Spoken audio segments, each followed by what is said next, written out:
Hello guys, good morning. आज मैं आ गया हूँ अजमेर। अजमेर में घूमने की जगह कौन कौन सी है, अच्छी लोकेशन, वो मैं आपको बताऊंगा। बने रहिए इस वीडियो में हमारे साथ।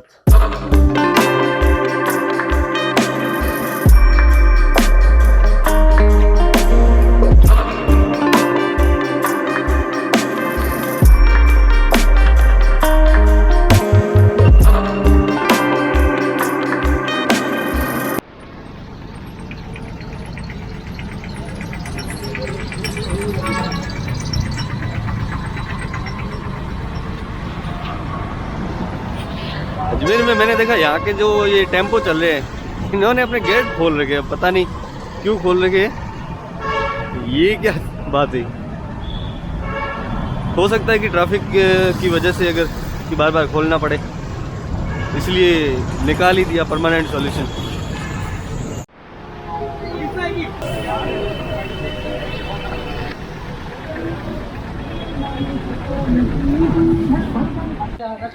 सुबह से 1 घंटे से घूम रहे हैं यार, नाश्ते वाला कहीं नहीं मिल रहा है। सिटी का जो मेन रेलवे स्टेशन है उसके सामने कोई नाश्ते वाला नहीं यार। क्या अजमेर सिटी है।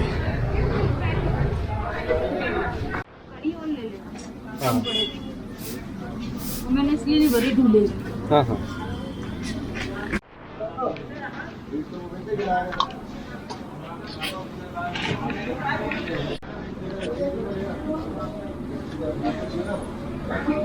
सर्दी भयंकर हो रही है। भैया भैया भैया, रुक जाओ भाई, थोड़ी देर रुक जाओ। सुबह के 7 बज रहे और मैं अपनी होटल के टेरेस पे हूँ। अच्छी लोकेशन है, ऊपर पहाड़ी नज़ारे दिखाई दे रहे हैं चारों तरफ, और हल्की हल्की धूप भी आ रही है ऊपर। तो ये धूप जो ठंड को थोड़ा कम कर रही है, क्योंकि अभी जो सर्दियों का टाइम है तो ठंड बहुत ज़्यादा है यहाँ पर।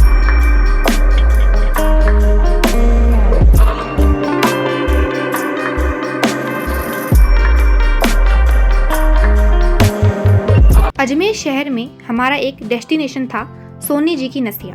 हम साइड गेट से इमारत में दाखिल हुए, जो सोने की परत वाली अयोध्या नगरी को देखने के लिए जनता के लिए खुला था। सोनी जी की नसिया मूल रूप से दिगंबर संप्रदाय से संबंधित एक जैन मंदिर है। ऋषभदेव पहले तीर्थकर वहाँ के देवता थे। 1857 में मुगल साम्राज्य के पतन के बाद अजमेर में एक जैन व्यापारी ने 1864 में इसका निर्माण शुरू किया। उसका नाम राय बहादुर मूलचंद नेमीचंद सोनी था। हॉल की वास्तुकला स्पष्ट रूप से एंग्लो राजपुताना शैली के प्रभाव को दर्शाती है। मेरी राय में रंगीन शीशों का प्रयोग और मेहराबदार दरवाजों का डिजाइन ब्रिटिश था। चूंकि मंदिर का मुख्य हॉल बंद था, इसीलिए हम इष्ट देव की मूर्ति के दर्शन नहीं कर सके। इसके अलावा मुख्य हॉल में प्रवेश के लिए भी पीले रंग की स्टील की ग्रिल से बैरिकेडिंग की गई थी। बैरिकेड्स के दाहिनी ओर भौतिक और प्रतीकात्मक रूपों में ऋषभ देव की कहानी और शिक्षाओं को देखने के लिए दूसरी मंजिल तक चढ़ने के लिए एक सीढ़ी थी।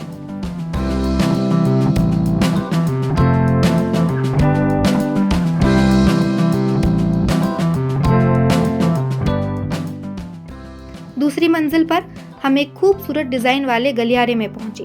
हालांकि दुरुपयोग और लोगों द्वारा विरासत स्मारकों पर कुछ लिखकर खुद को अमर करने की कोशिश करने के कारण गलियारे को गंदा कर दिया गया था, लेकिन गलियारे की खिड़कियों से अयोध्या नगरी की बेहद खूबसूरत शिल्पकला और ऋषभ देव के जीवन की घटनाओं को देखा जा सकता था। पूरा हॉल ऋषभ देव के जीवन और शिक्षा के विभिन्न पहलुओं के सुंदर मॉडलों से भरा पड़ा है। कहानी भगवान इंद्र द्वारा जम्बू द्वीप में अयोध्या नगरी की स्थापना के बारे में है, जब अन्य सभी संसार नष्ट हो गए थे।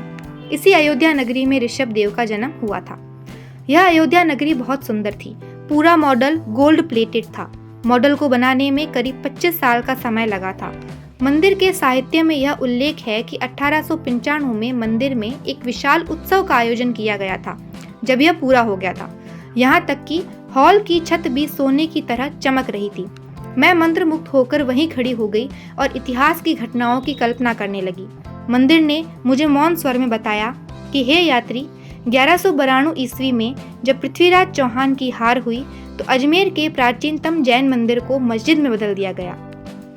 आप इसे आज के 2.5 दिन का झोपड़ा के स्थल पर देख सकते हैं। हालांकि भगवान महावीर की भावना और शिक्षाओं को नहीं तोड़ा जा सका। समय आने पर एक नए मंदिर का निर्माण किया गया जो पहले वाले से बेहतर था।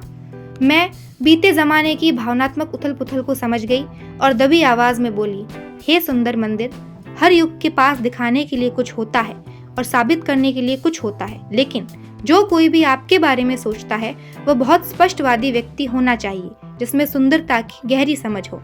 मैं कामना करती हूँ कि आपकी सुंदरता आने वाली कई सदियों तक बरकरार रहे।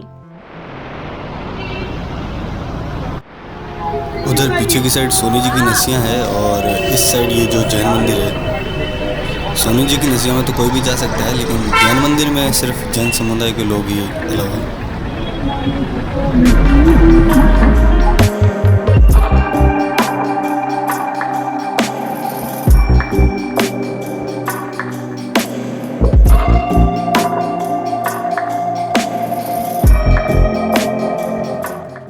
अजमेर में आना सागर झील एक कृत्रिम झील है जो पृथ्वीराज चौहान के दादा अर्नोराज चौहान द्वारा बनाई गई थी।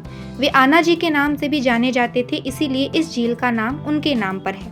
आना सागर झील अजमेर की सबसे बड़ी झील है। आना सागर झील राजस्थान की सबसे प्रसिद्ध झीलों में से एक है और अजमेर आए पर्यटकों के लिए कई मनोरंजक गतिविधियां की जाती हैं। झील के मध्य में एक द्वीप है जहां नाव से पहुंचा जा सकता है। नाव दौलत बाग की पूर्व की ओर किराए से ली जा सकती है। अभी मैं आना सागर लेक पे हूँ और यहाँ पे बोटिंग के अलग अलग राउंड के अलग अलग चार्जेस हैं। तो आप ये देख सकते हैं कि स्कूटी से अगर जेट स्की करोगे तो 500 रुपये लगेंगे, स्पीड बोट के 300 और मोटर बोट के 120 रुपये पे। बोटिंग भी यहाँ पे अवेलेबल है। आना सागर झील में घूमने का सबसे अच्छा समय अक्टूबर और मार्च में है, जब मौसम काफी सुखद होता है। यह गर्मियों में सूख जाती है। झील प्रसिद्ध दौलत बागानों से घिरी हुई है जिसे जहांगीर द्वारा बनाया गया था।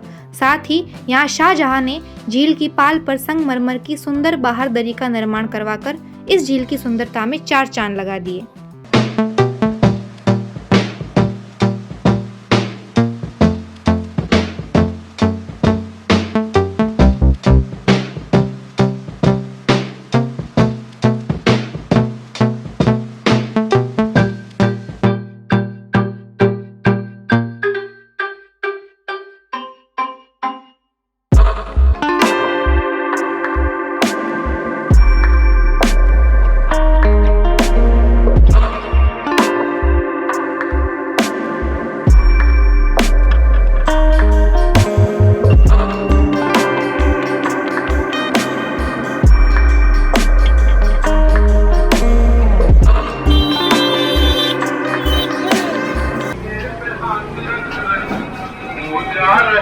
देखो दो प्यार करने वाले